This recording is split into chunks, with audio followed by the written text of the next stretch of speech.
యేసును గూర్చి ఆయన వచ్చుచూ ఉన్నాడు.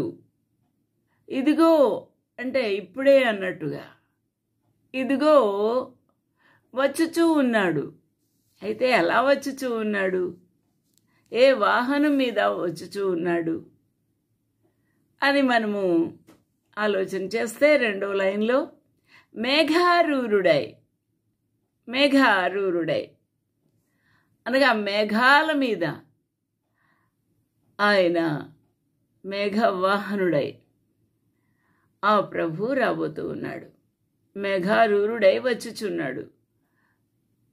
ఇక్కడ దేవుని యొక్క వాక్యము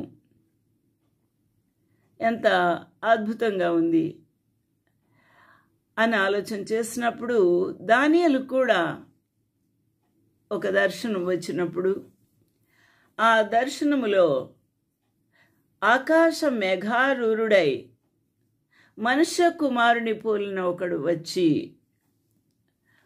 దానియేలు మహాభక్తునికి కూడా ఆ యొక్క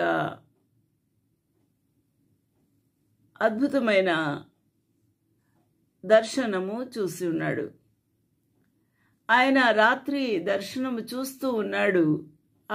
చూస్తూ ఉండగా ఆకాశ మేఘారూరుడై మనుష్య కుమారుని పోలిన ఒకడు వచ్చి, అనగా యేసుక్రీస్తు ప్రభు అప్పటికి జన్మించలేదు కదా.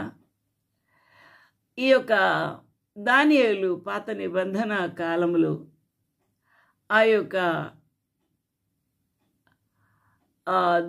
నెబుకద్నెజరు, దర్యావేషు ఇంకా రకరకాల చక్రవర్తులు, రాజులు పరిపాలించు కాలములలో ఉన్నాడు దానియేలు. ఆ కాలములో మనుష్య కుమారుని పోలిన అనగా మనుషుని స్వరూపము కలిగిన ఒక మనుష్య కుమారుడు ఆకాశములో ఉన్న మేఘాలు, ఎక్కడున్నాయండి మేఘాలు? ఆకాశంలోనే ఉంటాయి. ఆకాశ మేఘారూరుడై ఆ మేఘ వాహనుడై ఆ యొక్క మనుష్య కుమారుని పోలిన ఒకడు వచ్చి ఉన్నాడు. ఆ యొక్క అద్భుతమైన సన్నివేశము దానియేలు కూడా చూసి ఉన్నాడు.